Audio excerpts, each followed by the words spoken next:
Good morning. We are going to attempt to get a behind the story done today. Today we'll be talking about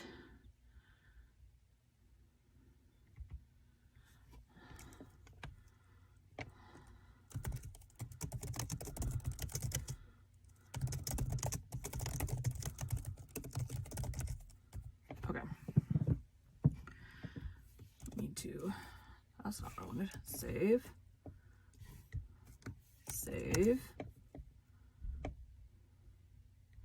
Behind the story. This is episode 7.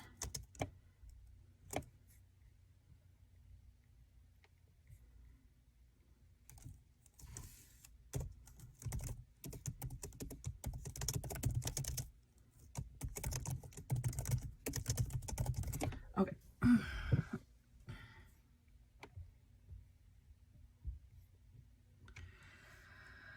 Sorry about that. A minute of me just typing in. Well, I had to make sure because it still said Queen Victoria, which was like a couple episodes ago, so. Welcome to Bite at a Time Books, Behind the Story, where we answer the questions you have about your favorite classic authors. What inspired your favorite author to write their novels? What was going on in the world at the time? Follow along with us as we tell you what was happening in the world while your favorite authors wrote your favorite classics. My name is Bree Carlisle, and I love to read and wanted to share my passion with listeners like you. If you enjoy our show, be sure to follow us so you get all the new episodes. If you want to see exclusive behind the scenes of our show, join our Patreon.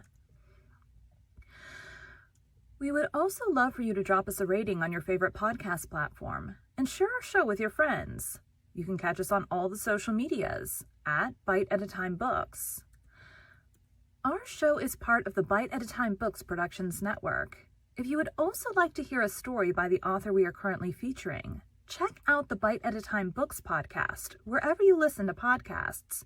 Right now we are reading The Time Machine. Today we will be talking about H.G. Wells and his book, The Time Machine.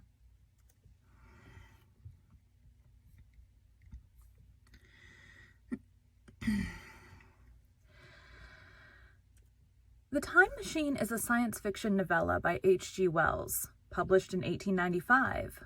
The work is generally credited with the popularization of the concept of time travel by using a vehicle or device to travel purposely and selectively forward or backward through time. The term time machine, coined by Wells, is now almost universally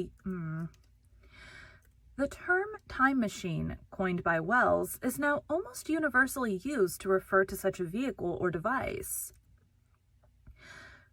Utilizing a frame story set in then-present Victorian England, Wells's text focuses on a recount of the otherwise anonymous time traveler's journey into the far future, a work of future history and speculative evolution.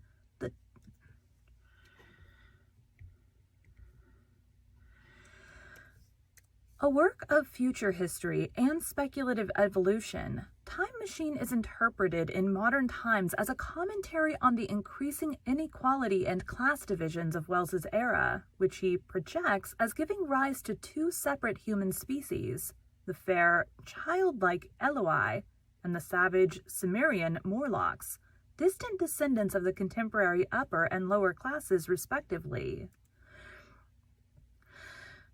It is believed that Wells's depiction of the Eloi as a race living in plenitude and abandon was inspired by the utopic romance novel News from Nowhere, 1890, though Wells's universe in the novel is notably more savage and brutal.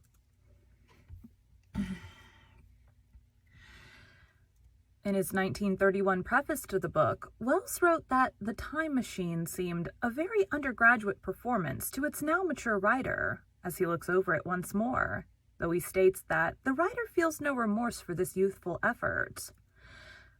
However, critics have praised the novella's handling of its thematic concerns, with Mariana Warner writing that the book was the most significant contribution to understanding fragments of desire before Sigmund Freud's The Interpretation.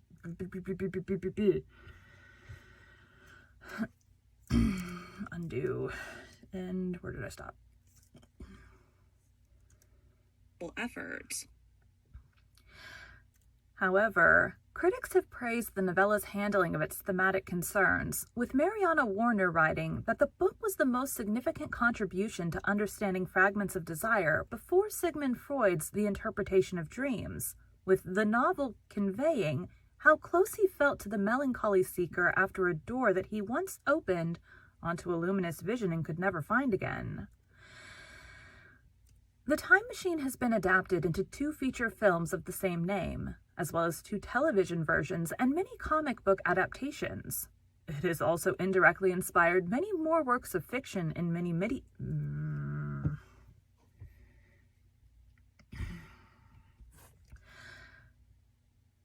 It has also indirectly inspired many more works of fiction in many media productions. I said media weird, whatever.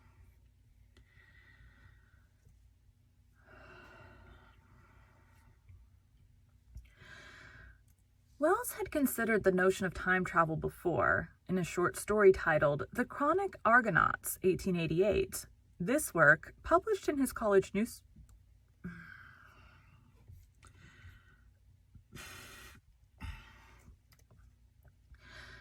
This work, published in his college newspaper, was the foundation for the Time Machine.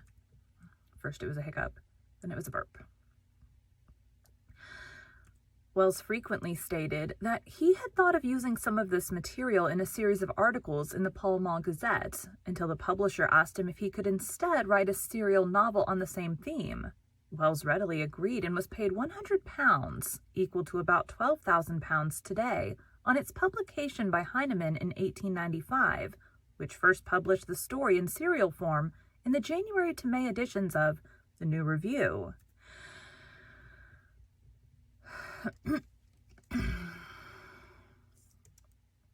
For the Time Machine.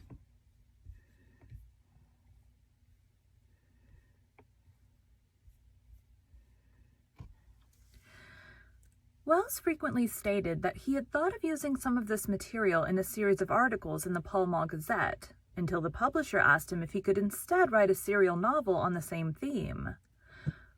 Wells readily agreed and was paid £100, equal to about £12,000 today, on its publication by Heinemann in 1895, which first published the story in serial form in the January to May editions of The New Review, newly under the nominal editorship of W.E. Henley.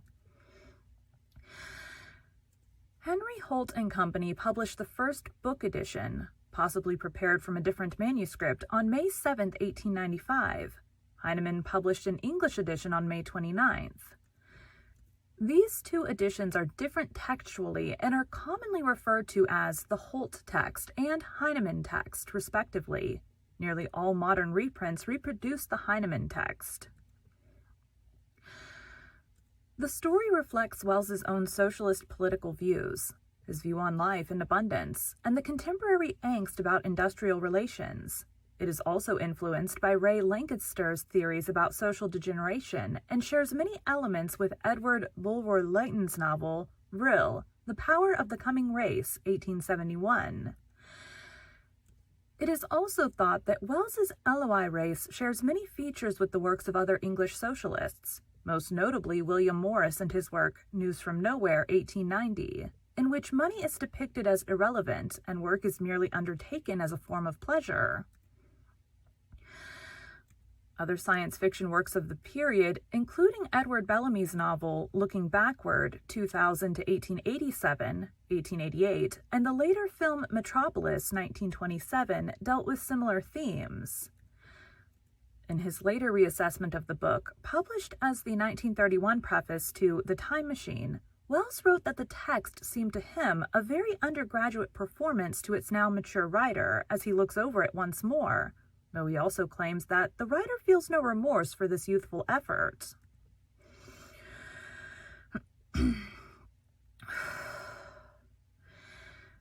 His preface also notes that the text has lasted as long as the diamond frame safety bicycle, which came in at about the date of its first publication, and is assured it will outlive him, attesting to the power of the book.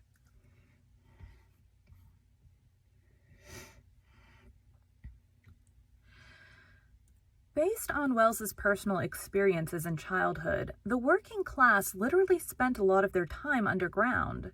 His own family would spend most of their time in a dark basement kitchen when not being occupied in their father's shop. Later, his own mother would work as a housekeeper in a house with tunnels below, where the staff and servants lived in underground quarters. A medical journal published in 1905 would focus on these living quarters for servants in poorly ventilated dark basements. In his early teens, Wells became a draper's apprentice, having to work in a basement for hours on end. This work is an early example of the Dying Earth subgenre, the portion of the novella that sees the time traveler in a distant future where the sun is huge and red, also places the time machine within the realm of eschatology, that is, the study of the end times, the end of the world, and the ultimate destiny of humankind. Holt, Reinhardt, and Winston republished the book in 2000, paired with The War of the Worlds, and commissioned Michael Kolch to illustrate a new cover art. It looks pretty cool. It looks like a comic book. That might not be it. No, that's not it. That is a comic book. The book's protagonist is a Victorian English scientist and gentleman inventor living in Richmond, Surrey, identified by a narrator simply as time traveler. The book's protagonist is a Victorian English scientist and gentleman inventor living in Richmond, Surrey, identified by a narrator simply as the time traveler. Similarly, with but one exception, a man named Philby, none of the dinner guests present are ever identified by name, but rather by profession, for example, the psychologist, or physical description, for example, the very young man. The narrator recounts the traveler's lecture to his weekly dinner guests that time is simply a fourth dimension and demonstrates a tabletop model machine for traveling through the fourth dimension. He reveals that he has built a machine capable of carrying a person through time, and returns at dinner the following week to recount a remarkable tale, becoming the new narrator. In the new narrative, the time traveler tests his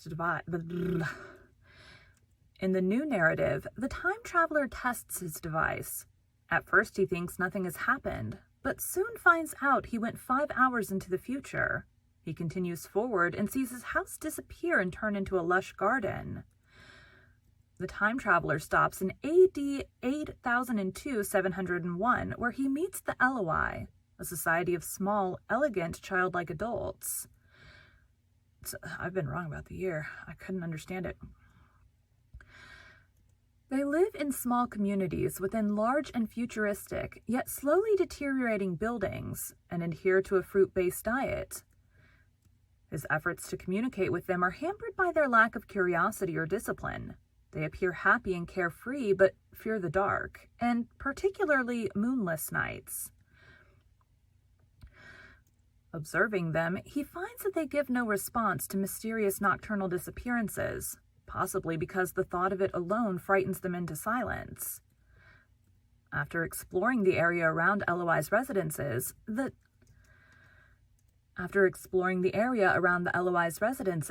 time traveler reaches the top of a hill overlooking London. He concludes that the entire planet has become a garden, with little trace of human society or engineering from the hundreds of thousands of years prior, and that communism has at last been achieved. Returning to the site where he arrived, the time traveler is shocked to find his time machine missing, and eventually concludes that it has been dragged by some unknown party into a nearby structure with heavy doors, locked from the inside, which resembles a sphinx. Luckily, he had removed the machine's levers before leaving it, the time machine being unable to travel through time without them. Later in the dark, he is approached menacingly by the Morlocks, ape-like troglodytes who live in darkness underground and surface only at night. Exploring one of many wells that lead to the Morlocks' dwellings, he discovers the machinery and industry that make the above-ground paradise of the Eloi possible. He alters his theory, speculating that the human race has evolved into two species, The leisured classes have become the ineffectual Eloi, and the downtrodden working classes have become the brutal, light-fearing Morlocks. Deducing that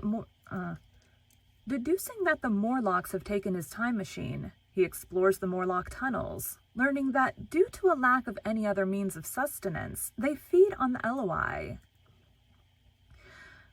The time traveler theorizes that intelligence is the result of and response to danger, with no real challenges facing the Eloi. They have lost the spirit, intelligence, and physical fitness of humanity at its peak.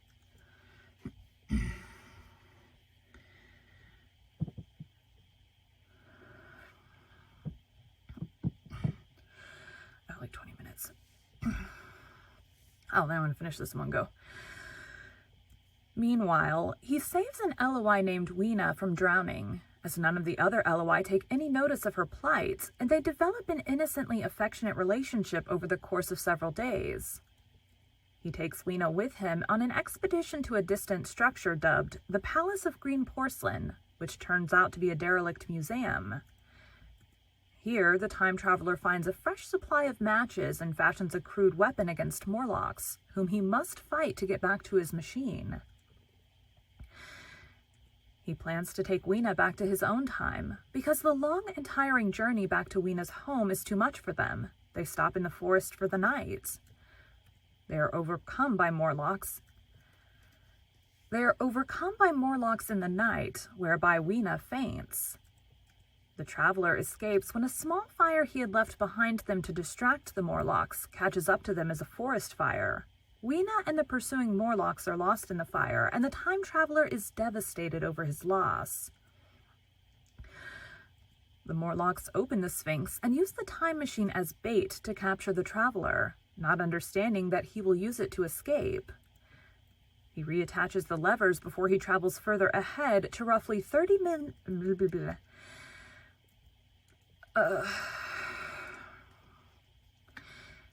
He reattaches the levers before he travels further ahead to roughly 30 million years from his own time. There he sees some of the last living things on a dying Earth, menacing reddish crab-like creatures slowly wandering the blood-red beaches chasing enormous butterflies in a world covered in simple lichenous vegetation.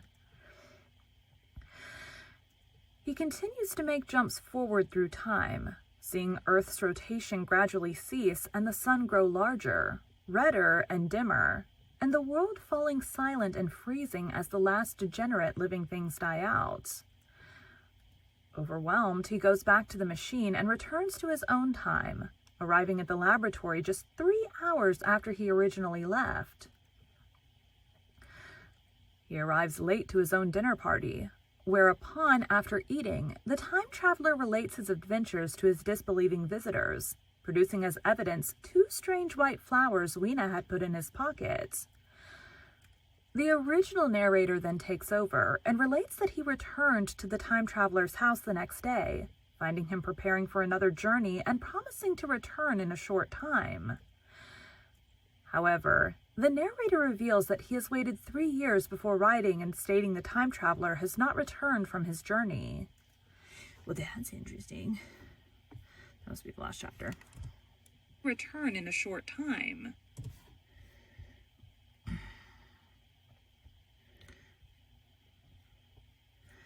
Okay, we're gonna stop here and we will pick it up later. So I'm gonna save.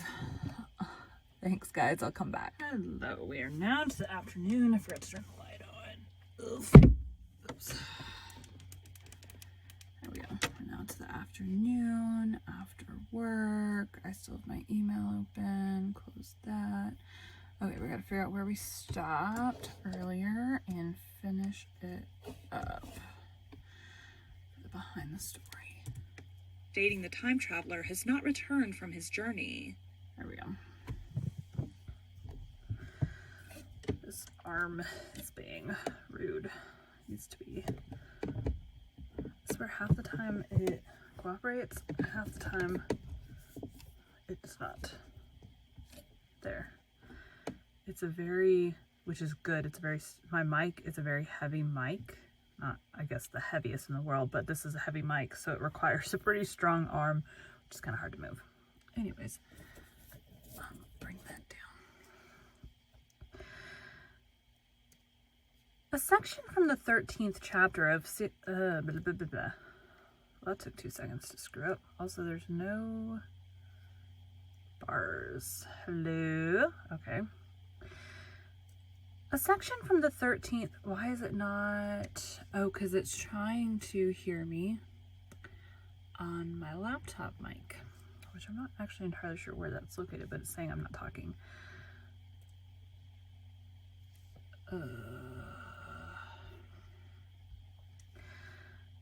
A section from the 13th chapter of the serial published in New Review, May 1895, partway down page 577 to page 580, line 29, does not appear in either of the 1895 editions of the book. It was drafted at the suggestion of Wells's editor, William Ernest Henley, who wanted Wells to oblige your editor by lengthening the text with, among other things, an illustration of the ultimate degeneracy of humanity. There was a slight struggle, Wells later recalled, between the writer and W.E. Henley, who wanted, he said, to put a little writing into the tale. But the writer was in reaction from that sort of thing. The Henley interpolations were out... But the writer was in reaction from that sort of thing. The Henley interpolations were cut out again, and he had his own way with his text.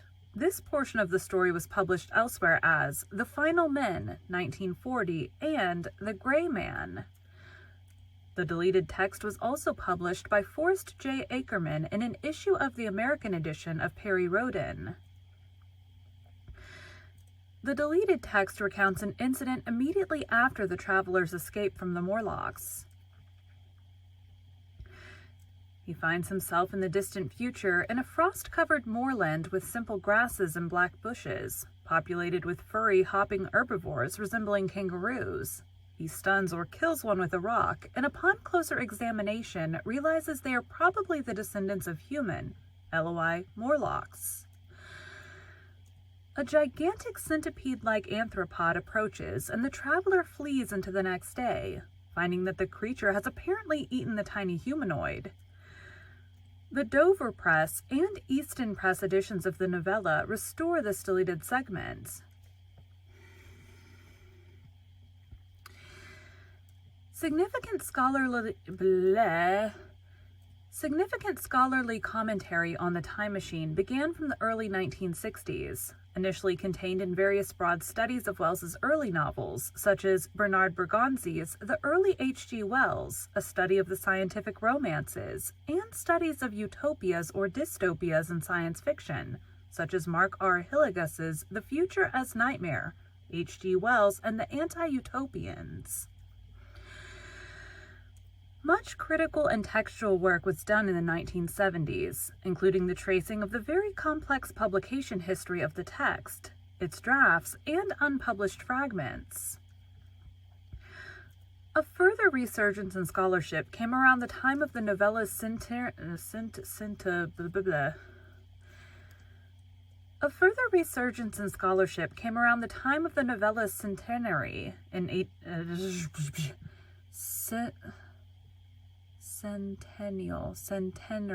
centenary. Okay. A further resurgence in scholarship came around the time of the novella's centenary in 1995, and a major outcome of this was the 1995 conference and substantial anthology of academic papers, which was collected in print as H.G. Wells's Perennial Time Machine. This publication then allowed the development of a guidebook for academic study at master's and PhD level, H.G. Wells's The Time Machine, a reference guide. The scholarly journal, The Wellsian, has published around 20 articles on the time machine, and a U.S. academic journal, The Undying Fire, devoted to H.G. Wells' studies, has published 3 articles since its inception in 2002. The name Eloi is the Hebrew plural for Elohim, or lesser gods, in the Old Testament. Wells's source for the name Morlock is less clear. It may refer to the Canaanite god Moloch associated with child sacrifice. The name Morlock may also be a play on Molochs, what miners might call themselves, or a Scots word for rubbish, or a reference to the Molokai community in Dalmatia. The Time Machine can be read as a symbolic novel. The Time Machine itself can be viewed as a symbol, and there are several symbols in the narrative, including the Sphinx, flowers, and fire. The statue of the Sphinx is the place where the Morlocks hide the Time Machine, and references the Sphinx in the story of Oedipus. Oedipus? Why do I have to be so...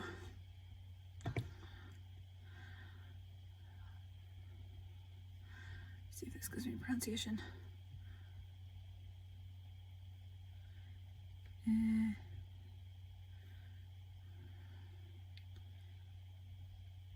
Oedipus.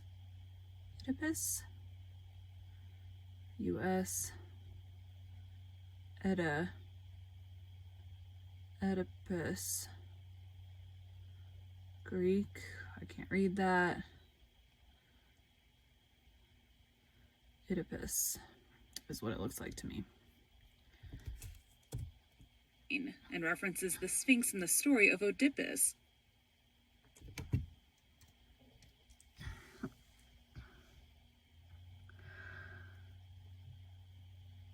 Oedipus. Flowers and fire. The statue of the Sphinx is the place where the Morlocks hide the Time Machine, and references the Sphinx in the story of Oedipus, who gives a riddle that he must first solve before he can pass. The Sphinx appeared on the cover of the first London edition as requested by Wells, and would have been familiar to his readers. The white flowers can symbolize Weena's devotion and innocence, in contrast with the machinery of the Time Machine. They are the only proof that the time traveler's story is true. Fire symbolizes civilization. The time traveler uses it to ward off the Morlocks, but it escapes his control and turns into a forest fire.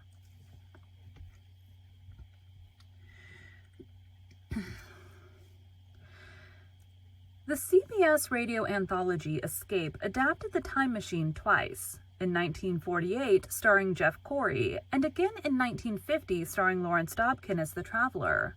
A script adapted by Irving Revich was used in both episodes. The time traveler was named Dudley, and was accompanied by his skeptical friend Fowler as they traveled to the year 100,080. In 1994, an audio drama was released on cassette and CD by Alien Voices, starring Leonard Nimoy as the time traveler, named John in this adaptation, and John de Lancey as David Philby. John de Lancey's children, Owen de Lancey and Keegan de Lancey, played the parts of the Eloi. The drama is approximately 2 hours long and is more faithful to the story than several of the film adaptations. Some changes are made to reflect modern language and knowledge of science.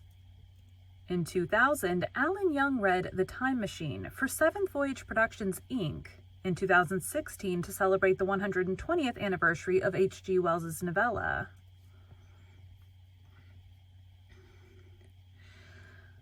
Robert Glenister starred as the time traveler with William Gaunt as H.G. Wells in a new 100-minute radio dramatization by Philip Osment, directed by Jeremy Mortimer as part of a BBC radio science fiction season. This was the first adaptation of the novella for British radio. It was first broadcast on February 22, 2009 on BBC Radio 3, and later published as a 2-CD BBC audiobook. The adaptation retained the nameless status of the time traveler, and said it is a true story told to the young Wells by the time traveler, which Wells then retells as an older man to the U.S. journalist Martha, whilst firewatching on the roof of Broadcasting House during the Blitz. It also retained the deleted ending from the novella as a recorded message sent back to Wells from the future by the traveler, using a prototype of his machine, with the traveler escaping the anthropoid creatures to 30 million AD at the end of the universe, before disappearing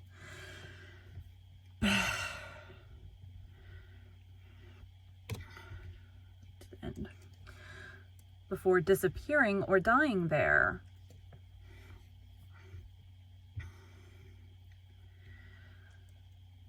On September 5, 2017, Big Finish Productions released an adaptation of The Time Machine. This adaptation was written by Mark Platt and starred Ben Miles as the time traveler. Platt explained in an interview that adapting The Time Machine to audio was not much different from writing Doctor Who, and that he could see where some of the roots of early Doctor Who came from. The visual adaptation of the book was a live teleplay. The first visual adaptation of the book was a live teleplay broadcast from Alexandra Palace on January 25, 1949 by the BBC, which starred Russell Napier as the time traveler and Mary Dawn as Weena. No recording of this live broadcast was made. The only record of the production is the script and a few black and white still photographs. A reading of the script, however, suggests that this teleplay remained fairly faithful to the book. In 1960, the novella was made into a U.S. science fiction film, also known promotionally as H.G. Wells's The Time Machine. The film starred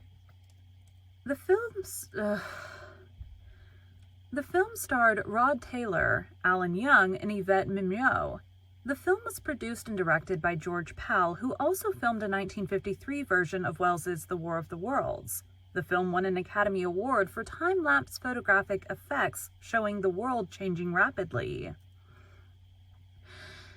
In 1993, Rod Taylor hosted Time Machine: The Journey Back, reuniting him with Alan Young and Whit Bissell, featuring the only sequel to Mr. Pal's classic film, written by the original screenwriter David Duncan. In the special were Academy Award winners, special effects artists Hua Cheng and Gene Warren. Sun Classic Pictures produced a television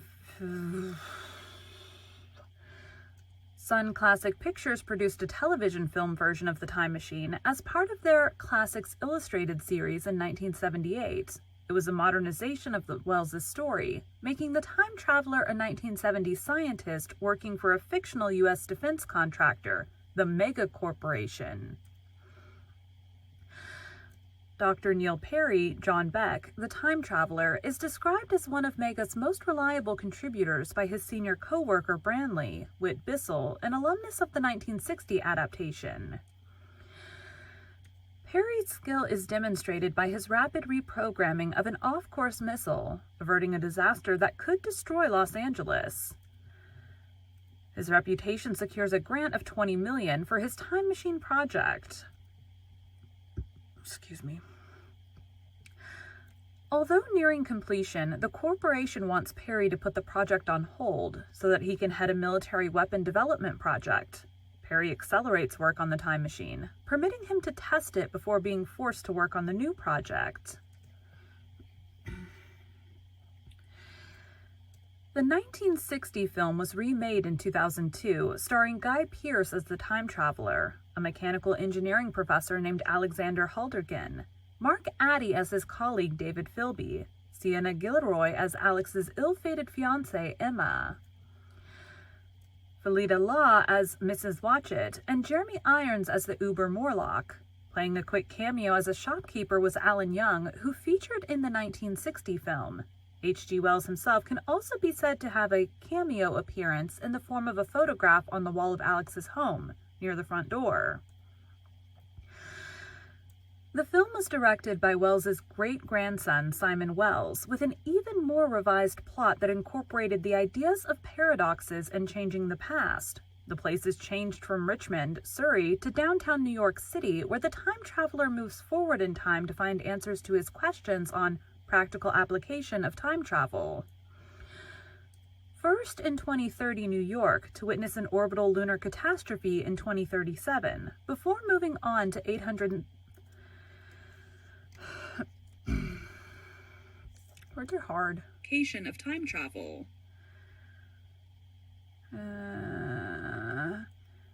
First in 2030 New York to witness an orbital lunar catastrophe in 2037, before moving on to 802,701 for the main plot. He later briefly finds himself in 635...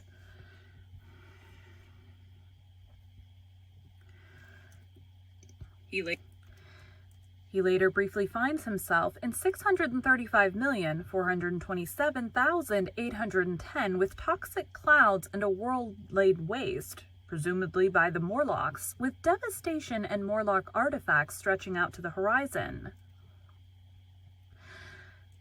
It was met with mixed reviews and earned $56 million before VHS and DVD sales. The time machine used a design that was very reminiscent of the one in the PAL film, but was much larger and employed polished-turned brass construction, along with rotating glass reminiscent of the Fresnel lenses common to lighthouses. In Wells's original book, the time traveler mentioned his scientific papers on optics. Hartigan becomes involved with a female Eloi named Mara, played by Samantha Mumba, who essentially takes the place of Weena from the earlier versions of the story. In this film, the Eloi have, as a tradition, preserved a stone language that is identical to English. The Morlocks are much more barbaric and agile, and the time traveler has a direct impact on the plot.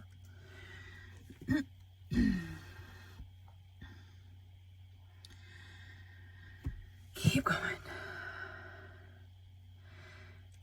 In Time After Time, H.G. Wells invents a time machine and shows it to some friends in a manner similar to the first part of the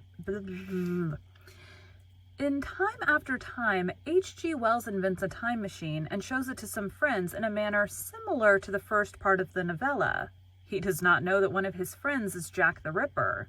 The Ripper, fleeing police, escapes to the future, 1979, but without a key which prevents the...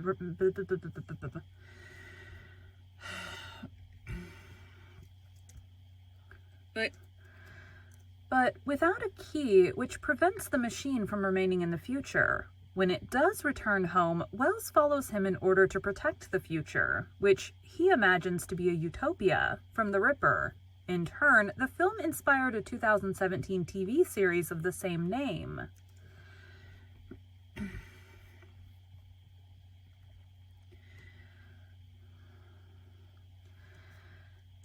Classics Illustrated was the first to adapt the time machine into a comic book format, issuing an American edition in July 1956.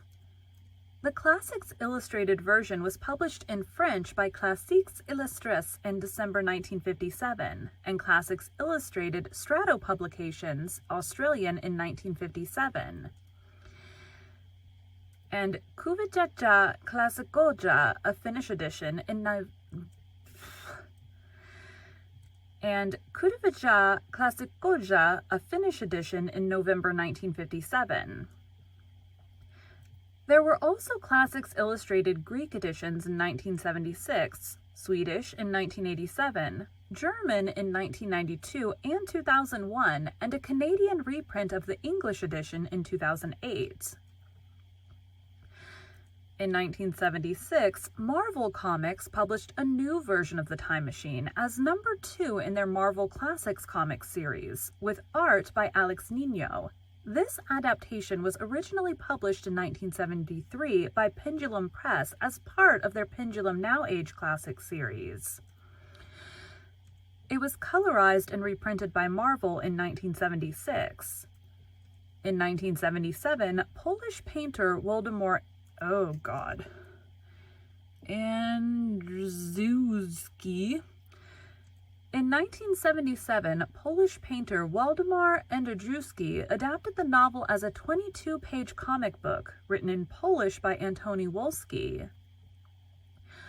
From April 1990, Eternity Comics published a 3-issue miniseries adaptation of The Time Machine, written by Bill Spangler and illustrated by John Ross. This was collected as a trade paperback graphic novel in 1991.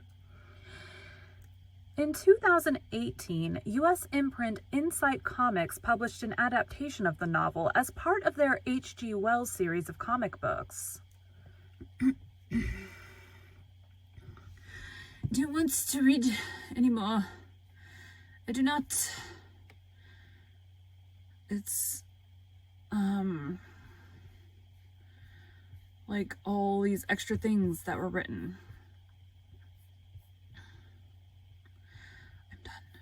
I am done. We gave a lot of history on the story.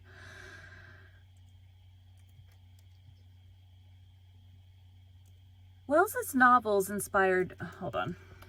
Let me just give some weird thing. Hold on. Okay, so these are...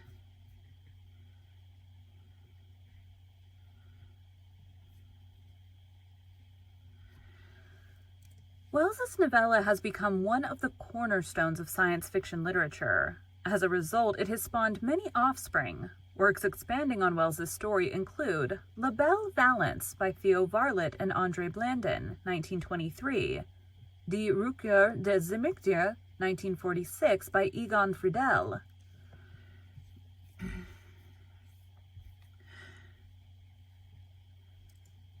The Hertford Manuscript by Richard Cowper, first published in 1976. The Space Machine by Christopher Priest, first published in 1976. Morlock Night by K.W. Jeter, first published in 1979. Time Machine 2 by George Pal and John Mornham, published in 1981. Let's do it this way. There's like paragraphs of info on this. The Man Who Loved Morlocks, 1981, and The Truth About Weena, 1998, are two different sequels. The Time Ships by Stephen Baxter, first published in 1995. In The Richmond Enigma by John DeChancy.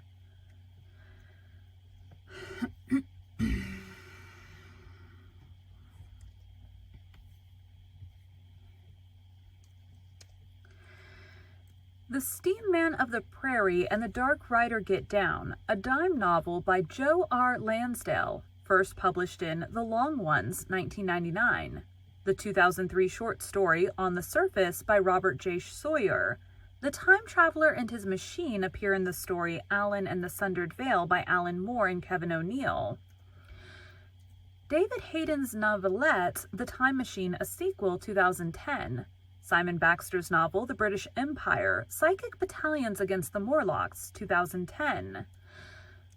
Hal Colbatch's Time Machine Troopers, 2011.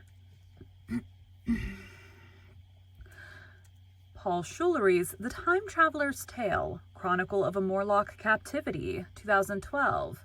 The Great Illustrated Classics in 1992, Beyond the Time Machine by Bert Libb, 2002. And Tangles in Time by Bert Libb, 2005. It's probably Libe. I don't know, L-I-B-E. It's probably Libe.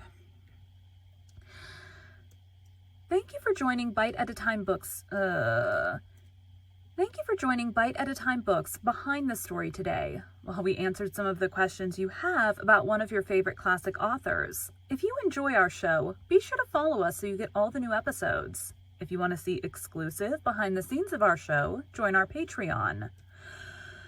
I don't know why I'm talking so fast. We would also love for you to drop us a rating on your favorite podcast platform and share our show with your friends. You can catch us on all the social medias at Bite at a Time Books. Also, be sure to check us on our website, www.biteatatimebooksbehindthestory.com.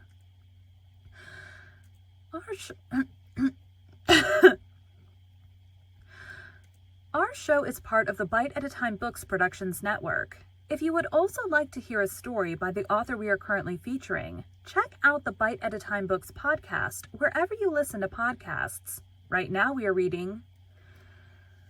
I haven't changed that clearly. Right now we are reading The Time Machine. Again, my name is Bree Carlisle, and I hope you come back next week when we answer more questions about one of your favorite classic authors. Done. And I was thinking I might record more episodes, chapters in a book, but honestly, I am done. I got several done today and I am done. So I'm gonna go edit what I just did. It is right under 30 minutes, which is, I hope that these are between 15 and 30 minutes, but there were some of the Charlotte Bronte ones that were a little bit longer because I didn't want to like not include, because it included royalty and stuff, and so there's all their accomplishments. So the ones that had been around a while, they had done a lot, so I didn't want to cut anything out that seemed rude. So anyways, that's all I got. Thanks, guys.